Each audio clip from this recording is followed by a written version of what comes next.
It's the start of another motorcycle road racing season, and it all begins with Northern Ireland's oldest road race, the Cookstown 100, now in its 97th year. Michael Dunlop sideways. I'm not surprised, he said sorry.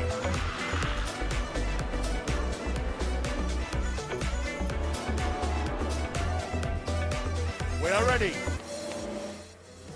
Before we go racing, let's check out some of the main contenders, beginning with Turbomore's Adam McLean, who was man of the meeting in 2018.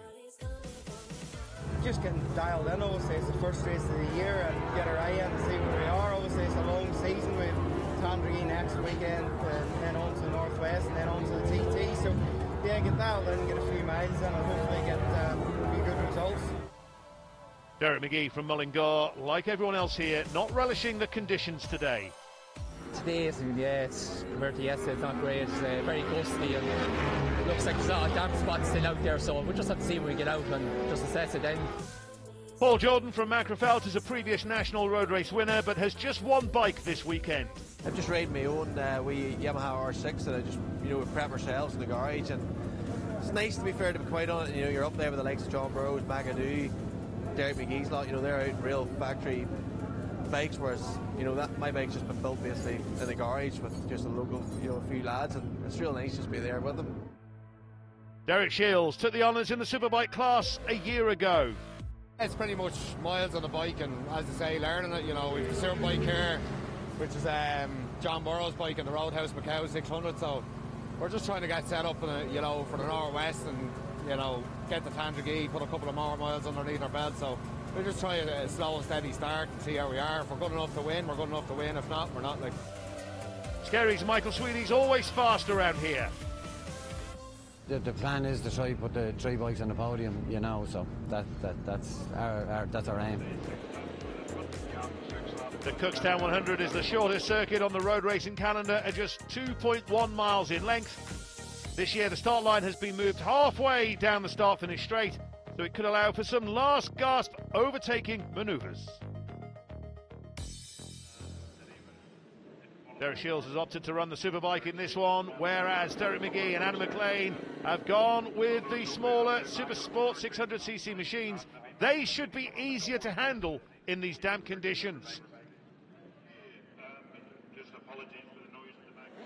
There's a dry line straight ahead of Derek McGee to exploit from the middle of the front row as we await the flag, and there it is, and we're away. Shields away in a flash, so too McLean, with McGee seemingly dropping to third, but that could all change as they hurtle to Gorton for the first time. Neil Kernahan was making all kinds of shapes at the back of the grid. It will be Shields who leads into Gorton, with McLean second, McGee third, Michael Sweeney fourth, Thomas Maxwell holds fifth, Paul Jordan back in seventh.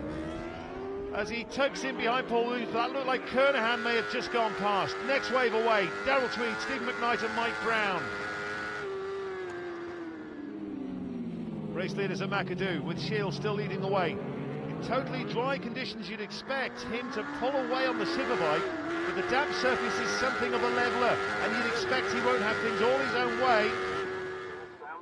Maxwell made a move on Sweeney into Macney for the first time. It's Shields, McLean, McGee, Maxwell fourth, Sweeney dropping to fifth. The wind is certainly blowing, especially out on the run to Black's Jump. But these bigger bikes won't notice that as much as the smaller ones today.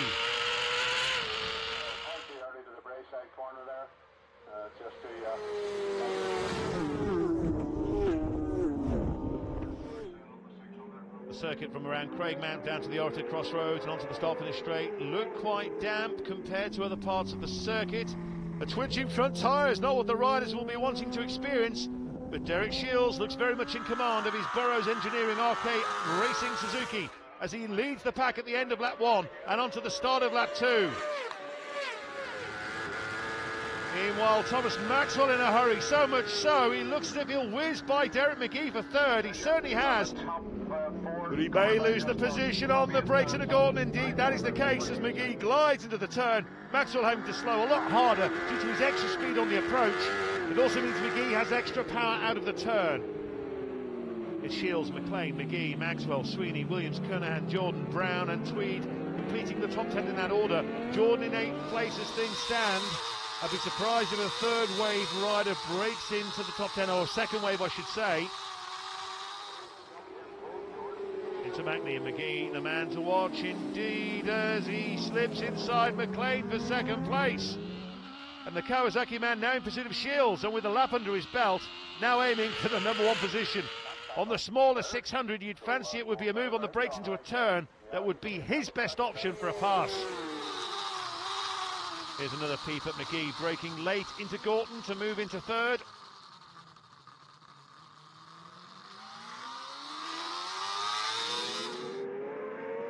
Now the trick here is to stay as close as possible to Shields through the chicane, because he will have the speed out of the turn and down onto the straight. If McGee or McLean were to be leading out of the final turn, if Shields was on their tail, you would fancy him to blast past a victory. Now the finish line's been moved, so they will have a job to drop him down the order. Darrell Tweed moving up a place at the expense of Mike Brown, and this will be for ninth. Into Gordon, and the Superbike pulling a gap over the 600s as you'd expect, and a bit of chatter from McLean on the Kawasaki. McGee with a shiny tyre as McLean squirts the power, and it looks like he may be second again. Indeed he is. Maxwell also very much in the picture in fourth position.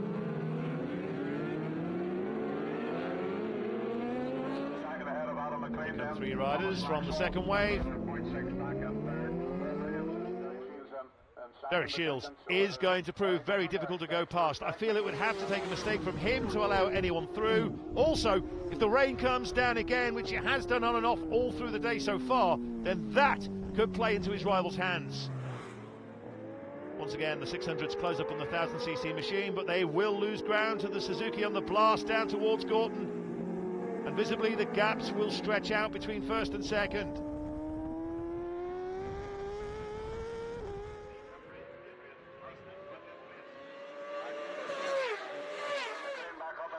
The road appears to be drying rapidly, and that may be more to do with the very strong wind than the power of the sun. Maxwell in fourth, seeking to close the gap to McGee, with Williams and Sweeney some distance back in fifth and sixth. Adam McLean certainly favours a wide approach, and it must be said, a bumpy approach into Gorton.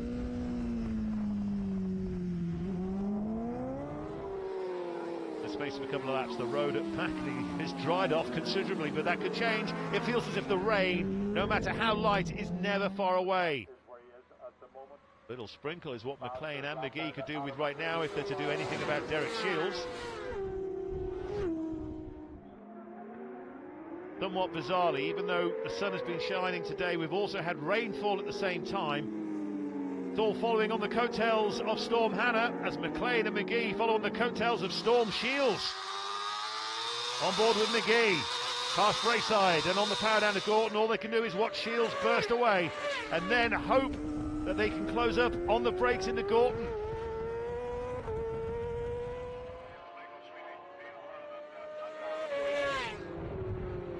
It would appear this race could be more about who finishes second than first. It's the battle for ninth place involving Darrell Tweed and Stephen McKnight.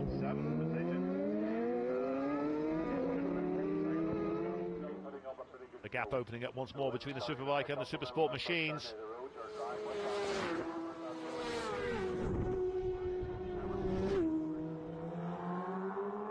Well, this would suggest that Shields has broken their challenge, as he will gain more ground on the run to Gorton. The gyro cam showing how much the bike leans over through the chicane. That's a big advantage to have at this stage of the race. It's also looking like McGee's losing ground to McLean. 2 years ago he came here and bagged 5 second places.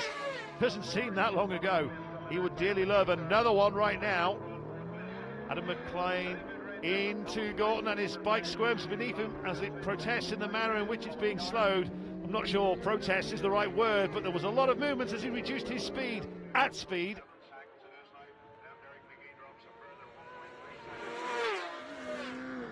On board with Mike Brown, who's slowing, and he won't quite make it to 5 laps. He was 11th, so that will promote Forrest Dunn up a position from 12th.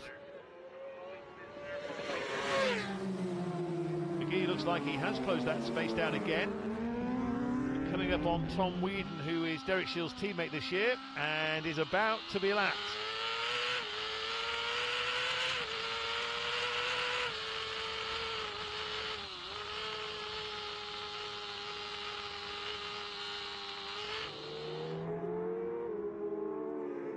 Maxwell still in the picture somewhat. He's not too far behind in fourth and just about to lap Whedon as well. Just one more lap to go, and Shields with what should be the fastest lap of the race so far, although he did have traffic to contend with, and he's half a second slower this time. 1 minute 30.8. He was 1 minute 30.3 at the end of the previous one, which is still the fastest time by anyone in this race. The Superbike lap record is 1:22, set by Michael Dunlop back in 2013, in what, it must be said, were very different conditions to today.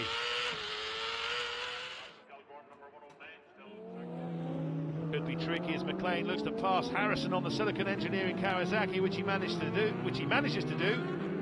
That is Adrian Harrison, not Dean, by the way.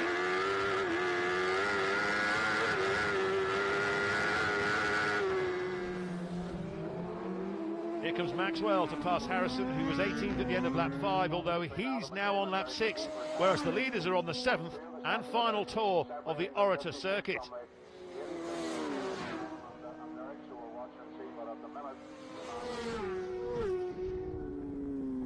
Not too far to go for Derek Shields. He has traffic up ahead in the shape of Brad Vickers, which he negotiates with ease, and it would seem McLean will be second unless McGee comes up with something daring out of the chicane.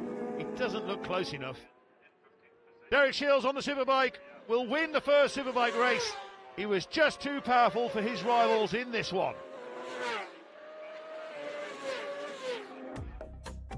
Shields clinches his 5th Superbike victory in succession in the Open A Superbike race, to win by over 3 seconds from McLean and McGee. Sketchy enough over the first couple of laps, and then there was a bit of a dry line, so you just had to really tiptoe around, you know, and just be smooth and careful. So it worked out well in the end, but it's cold and wet, like it's never a combination that gives too much grip. The top step of the podium awaits Derek Shields. Next, it's action from the Moto3 race.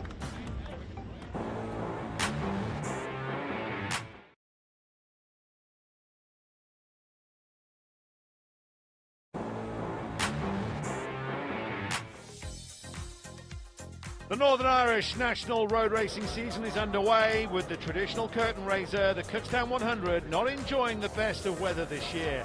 There is still plenty to be excited about, particularly Derek McGee racing the ex-Grand Prix Moto3 Honda, which he's riding for Italian race enthusiast and mechanic Francesco Ferraldo.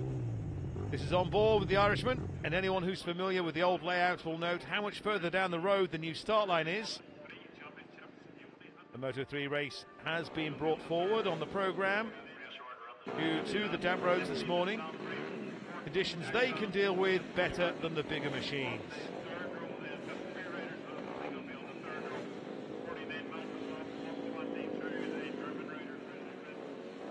There may be a question mark about the weather, but they're going anyway.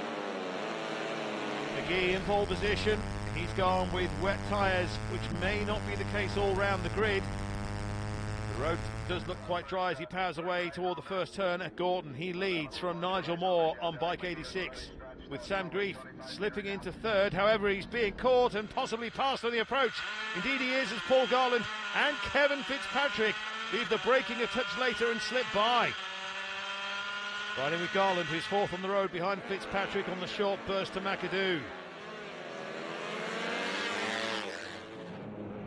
As expected, McGee arrives at McAdoo first, with the veteran two-stroke campaigner Nigel Moore hot on his tail, followed by Fitzpatrick, Garland, Grief, with Malcolm Love sixth on the road.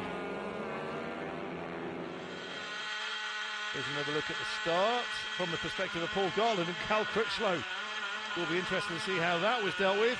Slight bit of movement off the line, but stopped within a nanosecond before the flag dropped.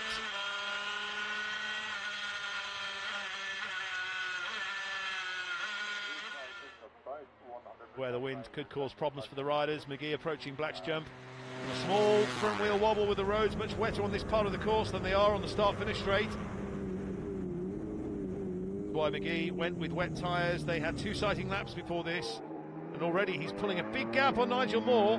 That could be down to tyre choice. I must confess I don't know what tread Moore is running, but it's noticeable from McGee's onboard camera how wet the top part of the circuit is, all the way to Braeside. at the beginning of the start-finish straight, and then suddenly it's practically bone dry. So effectively it's a mile of wet road and then a mile of dry road.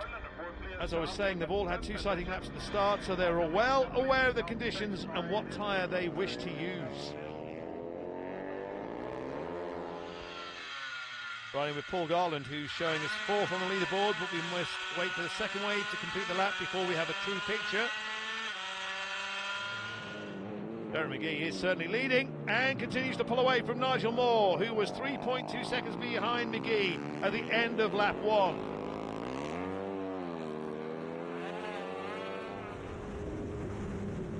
Class is a mixture of Moto 3 and 2-125s, etc. as McGee just rolls off on the approach to Mackney. And that is, you could say, where the dry roads end and the wet begins, because the change in surface is certainly more noticeable on the run-up to Black's Jump. Just check the scenery along here, how it's blowing around in the heavy wind, which makes handling these light machines just that little bit tougher.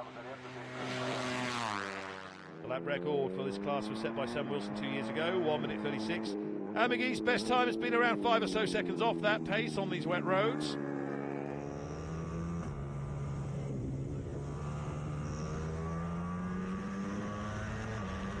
Here comes Derek McGee to take the checker flag, and he makes it look easy in somewhat troublesome conditions. Derek McGee, the runaway winner on the ex-Grand Prix Moto 3 Honda, winning by over 9 seconds from Nigel Moore, with Kevin Fitzpatrick in third. Yeah, basically, originally the bike was an ex-Grand Prix, so it was Nicola Antonelli's bike from Grassini back in 2013-14 season. Then it went on to the European Championship, back to the Italian Championship, and Francesco bought it off Marco Simoncelli's father. He was running a team in Italy with it, so it's got a good pedigree, and fair play to him for coming over. Like, it was a huge effort for him, and the bike is fantastic.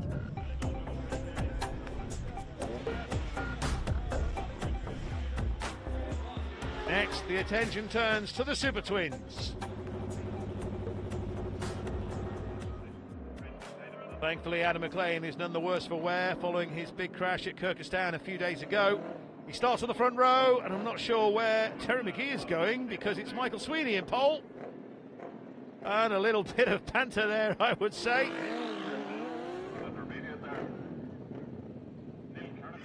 They've had a couple of warm-up laps, so they know what condition the road is in terms of rain, which has been off and on through the morning and into lunchtime. Strong wind and sun are drying the surface rather quickly. Sweeney, McGee, McLean the front row, Kernahan, McKnight, Williams on row 2 as the flag is waved, and away they go. McGee looking quick, with Sweeney chucking his front wheel in the air momentarily. McGee, I know, has opted for wet tyres again, as McLean slips into second place ahead of the poleman. The track still looks quite dry at Gordon as they tip in gingerly and around the right-hand turn, although spots on the camera lens. Second wave away with Darrell Tweed pouring the air, and Vince Brennan keeping his front down on the ground.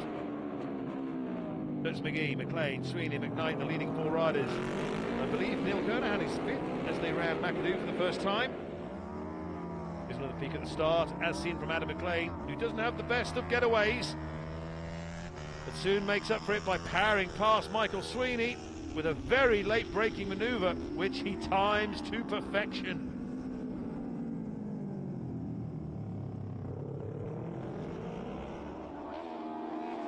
It is developing into something of a three-way fight.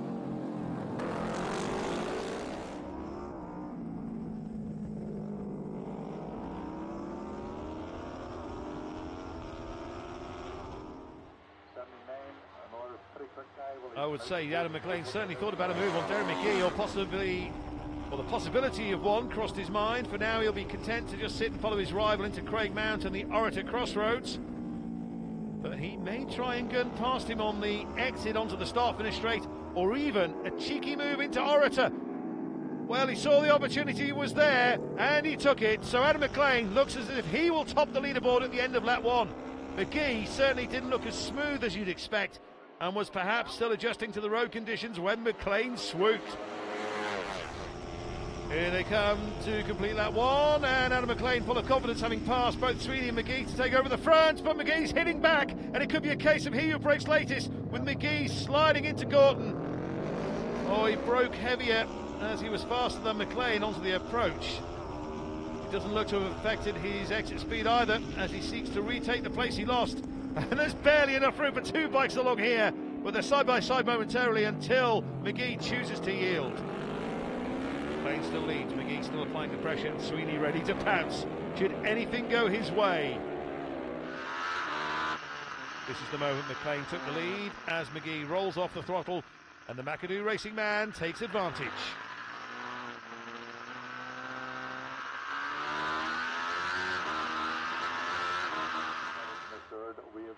The rest of the field unable to match the pace of this lead trio, and we're only on lap 2. Steve McKnight is 4th with Neil Kernahan in 5th. 6th is Paul Garland, Paul Williams 7th. Sweeney on the Keeley Heating Kawasaki still holding 3rd, with the Jason McCall backed KMR Kawasaki of Derek McGee 2nd, and the McAdoo Racing Kawasaki of Adam McLean leading the way, but only just. So this is to complete lap 2. And McGee not close enough to burst past McLean on the exit at Braeside, but he would fancy his chances on the brakes into Gorton. There he goes, but he doesn't look close enough as they hit the anchors. However, McGee closes in as McLean squares off the corner, perhaps not the way he wanted to find his way around, but he went for the wide approach before turning in sharply. No change in the order then as they power their way toward McAdoo. And it's the McAdoo rider who leads at McAdoo on lap 3. So far the event has escaped the forecast heavy rain. McGee doesn't look close enough to fashion a move at Macney, and that is indeed the case as he tucks back in. All the while, Sweeney just sitting in 3rd.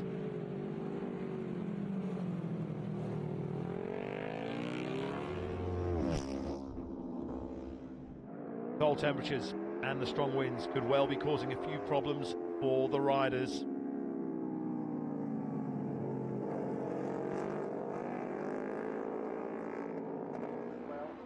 This is the battle for 4th, led by Steve McKnight.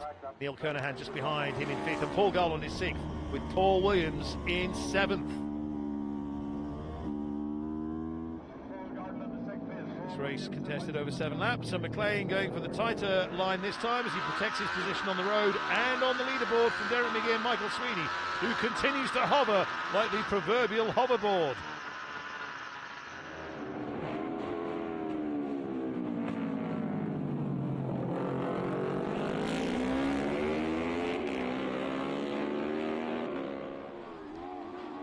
McGee not close enough to concern McLean just at the moment. We're on lap 4, and there are raindrops in the air from time to time. There doesn't appear to be enough to give the circuit a proper soaking all the way around. Judging by the pictures from Derek McGee's onboard cameras, still some dark patches on the run from Macney to Blacks, but then around Craigmount the track's still looking rather wet, and that has certainly influenced tyre choice. This looks like the worst bit of the track in terms of where there is the most water, which is also reflected in the gingerly approach the riders are taking as they drop down to the crossroads. Traffic up ahead. No blue flags to warn the slow riders, of course, unlike short circuit races, etc. McLean seemingly not happy, and I think James Rothery on bike 179 looks like he has a few choice words in reply, judging by his head movements as they hurtle once more toward Gorton. And maybe this is the opportunity McGee has been waiting for. He seemed to have a couple of glances over at McLean. Here they come. Oh, McGee on the inside. Has he done it? I think he has, as he holds his nerve and his position on the road to slip inside McLean. But I think they touched. Boy, that was close. And that moment with the back marker may have cost McLean. There is a fair amount of traffic for the leaders to negotiate. Francis O'Hara, who was showing us 17th on the leaderboard, about to be lapped. And safely too. Still a few raindrops on the lens of Derek McGee's onboard camera. I believe we can have another look at the McLean-Rothery moment. That's about to come up. Now as they exit the turn at Braeside, McLean's run out, possibly held up by Rothery. As he passes, he seemed to remonstrate with the back marker, and perhaps that allowed McGee to power past.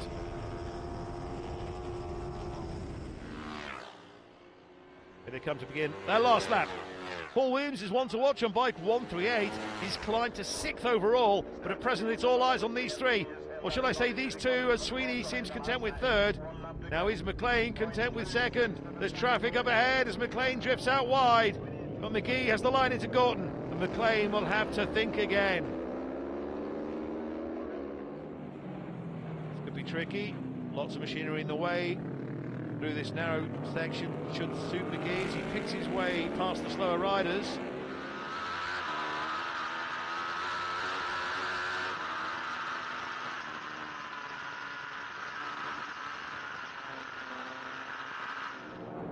Paul Williams in 5th place now, so a strong finish from him with Kernahan dropping to 6th.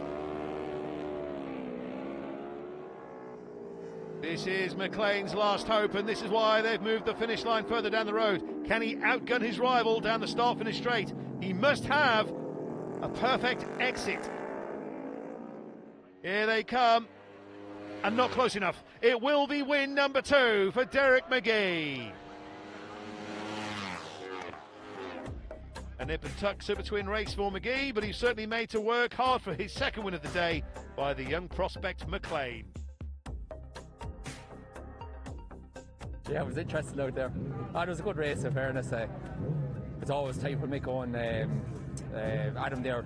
So it's kind of didn't really want to lead at the start, so I said it's behind Adam for a bit and just see where he was stronger. Don't know whether he was sandbagging a bit in spots, but I said it's closer then I'll make a move because I knew he'd strike back quick. So I took a pass down into the first corner and just sort of protected my lines for the rest of the race then, and back markers kind of came into it as well, so it was quite tight out the back. Can McGee make it a hat-trick of wins in the Supersport class? They're next.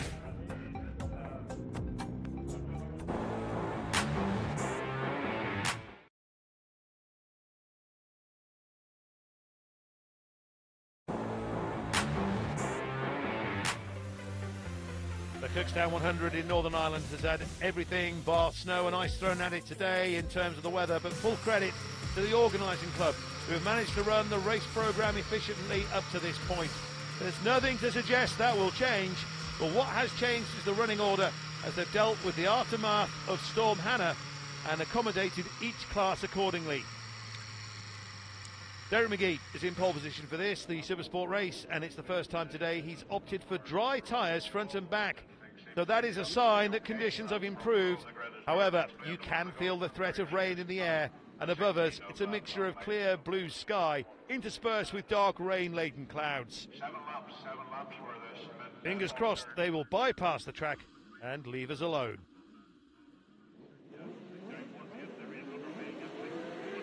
McGee on pole with McLean and Jordan alongside as the flag is about to be raised. There it is, and away we go. Sweeney from row 2 looking livelier than Jordan, I think, but it's McLean who leads them toward Gorton for the first time.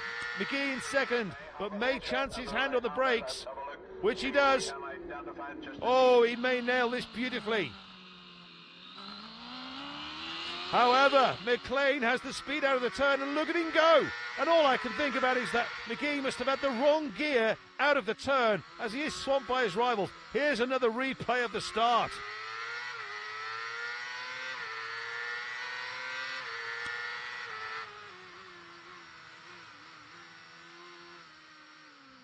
McGee thinks he has it, but McLean just powers past on the exit.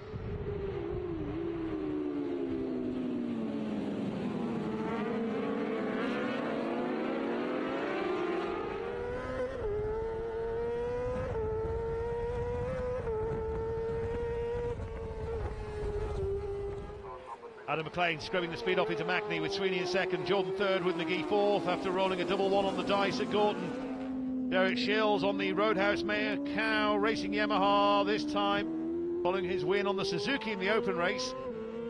There's still the odd damp patch on the road, but so far they appear to be off the racing line. We're coming up to what has been the wettest part of the track. That's the Craigmount section as they power their way over Black's Jump. And the road certainly drier now than it has been, although there did look like a damp patch at the jump under the tree. Down towards the crossroads, and they're all on the dry racing line down the left-hand side of the road on the exit of the turn at Craigmount, but it is just damp by the bush. McLean with a handy lead at the end of the opening lap. Sweeney, Jordan and McGee will have to work together to reel him back in.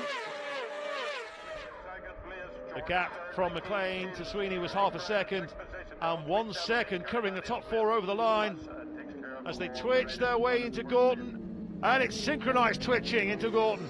It looked like Jordan McGee reacted to Sweeney, who was making all manner of shapes into the turn.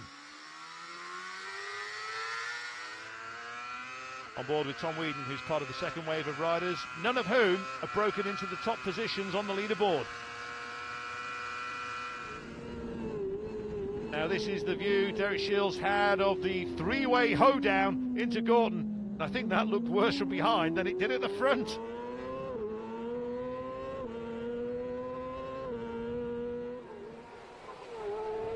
McGee now looking to swap third place for second, but Sweeney not keen on doing a deal.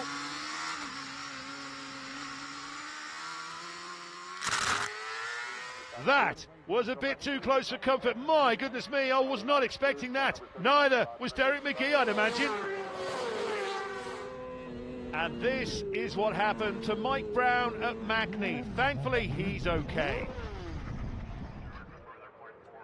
Adam McLean continues to pull away as McGee begins planning, taking second place away from Michael Sweeney. Now this will be Derek McGee's bit for the community with a spot of hedge trimming while you race. Derek Shields wishing his rival had a bag to collect it in. I don't think we've seen anyone better on the brakes in the Gorton today than Derek McGee, and he's on the case again. He makes something very difficult look very easy. Sweeney back to third, and McGee now thinking of his pursuit of Adam McLean. Shields and Jordan also seeking to progress up the leaderboard.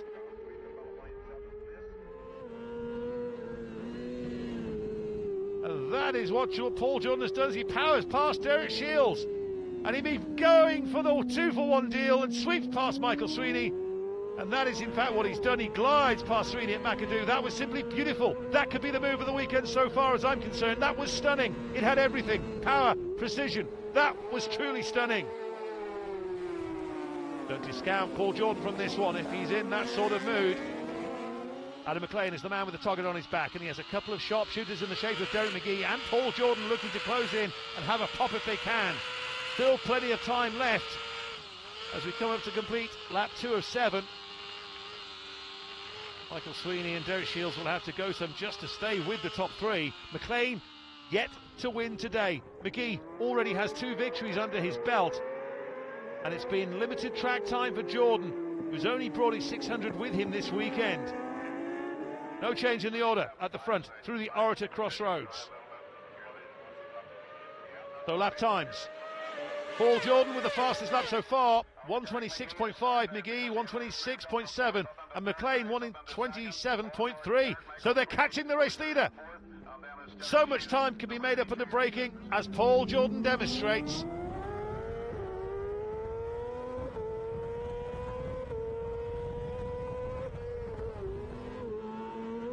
Now this is on board with Derek Shields, and I'm guessing this is the passer, Michael Sweeney. Plenty of power down the straight, and indeed it is a move. Shields was showing his 5th on the leaderboard at the end of lap 1, but is he going to make the turn? Oh, he is, and that is squaring off a corner.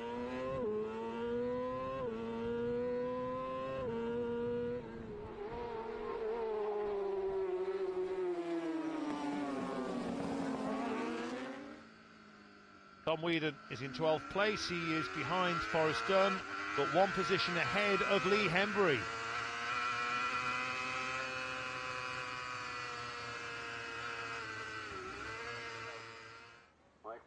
No one has really been taken to the air, and that will be because of the wind.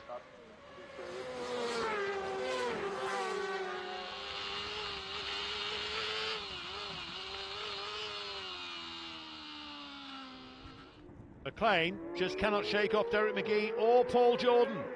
This looks increasingly like it will go all the way to the checkered flag, and this could just be the best race of the day so far. Who will have posted the quickest lap this time? It's McGee, but only just. 126.3, Jordan 126.4, and McLean 126.5. So that's the fastest lap we've seen so far as McGee closes in on McLean once more. But he can't quite execute the pass. Oh, now then, red flag is out. We've not had one so far today. Oh my goodness! Now that will be the reason. A bail out on the course, and I can only attribute that to the wind we've been having. The wind has blown a bail onto the course, and that's why we've the red flag. McLean takes the spoils, holding off McGee by 0.3 of a second after 4 laps.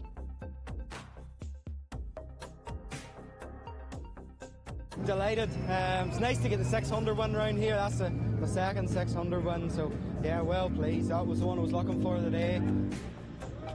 Next, it's the big one. It's the battle of the big bikes in the Cookstown 100 main event of the day.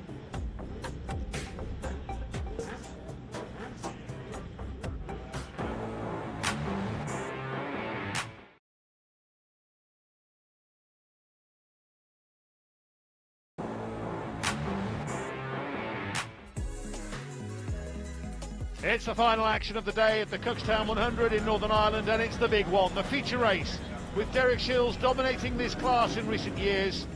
He's on the Superbike in pole position, McLean also on Superbike with McGee riding the Superstock machine in this one. In terms of the weather, this is as good as it's been all day. In terms of entertainment, this could be the best one yet as Shields pushes to the front. Everyone away well, it seems. It's a mixture of Superbike, Superstock and Supersport machinery, and it's the stock biker Derek McGee that hits the front.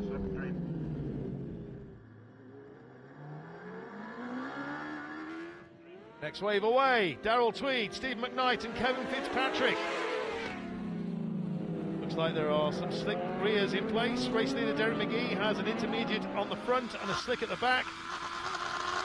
We ride with Adam McLean as Sweeney takes the air. McGee, Shields, Sweeney, McLean, Jordan Maxwell, who's been impressive today, just off the pace of the so-called big guns.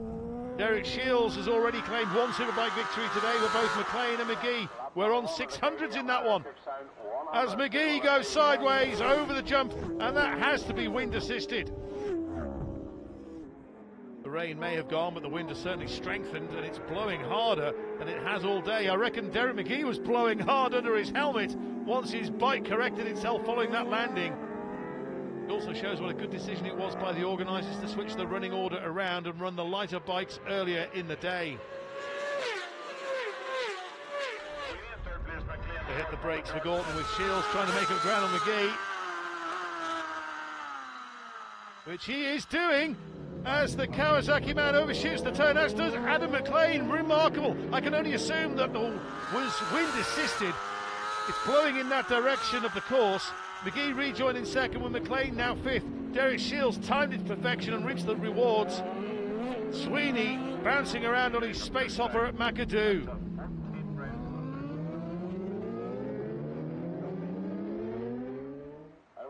Here they come to the jump.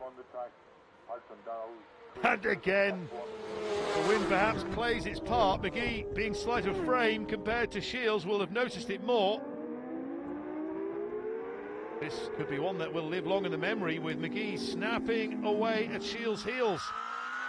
He'll be angry with himself, having quite literally blown the lead, and therefore ultra determined to take it back now in the open race. Shields could leave the 600s behind on the straight, but no chance of that now as McGee blasts his way back into the lead. But will he be able to stop and turn in time at Gorton? Shields already on the brakes, and McGee looks to have nailed it as he pulls across to defend his advantage, and no mistake this time. On board with Thomas Maxwell into Gorton, and that's Neil Kernahan who slips inside.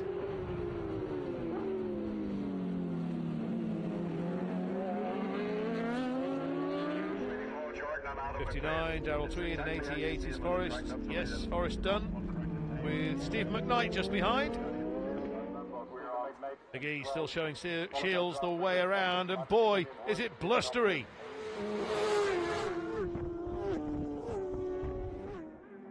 Slight gap developing between second and third. Paul Jordan on the 600. A great showing so far in amongst the bigger bikes. He will do well to stay with them though along the straight.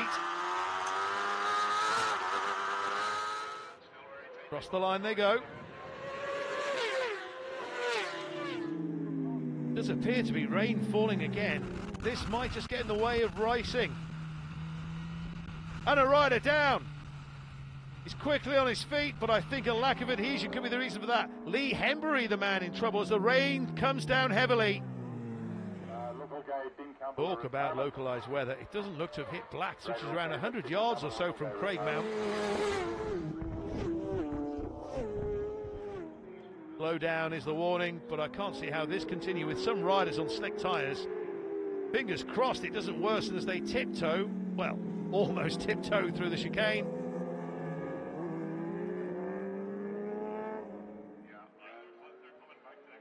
The red flag is out, so a wise decision considering the change in road surface.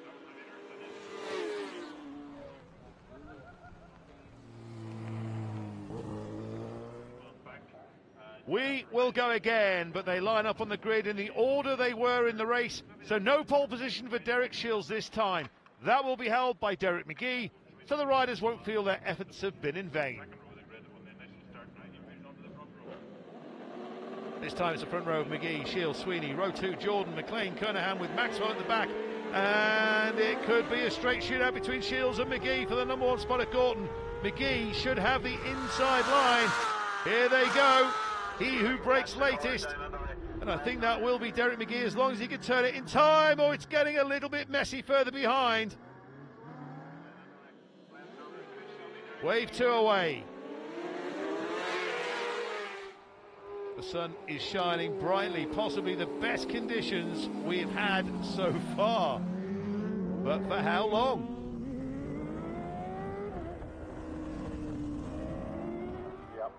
There is still a strong wind blowing, and here comes the hurricane force. That is Derek McGee and Derek Shields, with Adam McLean third and Michael Sweeney fourth. The road's still damp up here.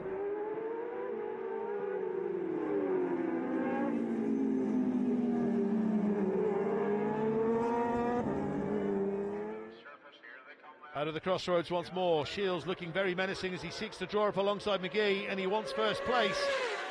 He is the Superbike King at Cookstown, and he wants to keep hold of his crown, but there's a pretender to his throne in the shape of Derek McGee, as Adam McLean again goes wide and prefers to square off the corner.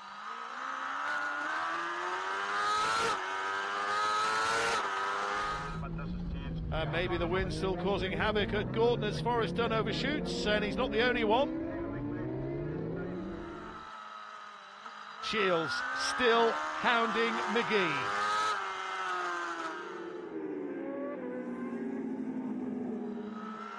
Shields looking to be on the power quicker than ever on the exit this time, but McGee will, the same thing will be going through his mind as his front goes right, and he sees a board that says +0, plus 0.07 to be exact, so 0.07 of a second the gap. McGee protecting his line from Shields. Puts it in, Shields back on the power, but McGee no way through.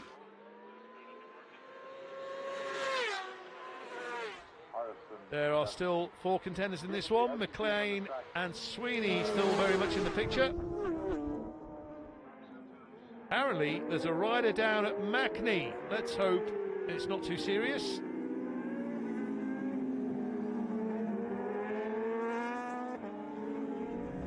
Here's the replay, and I believe it is Adrian Harrison who hit the deck. It was, but he looks fine, having bodyboarded his bike down the road.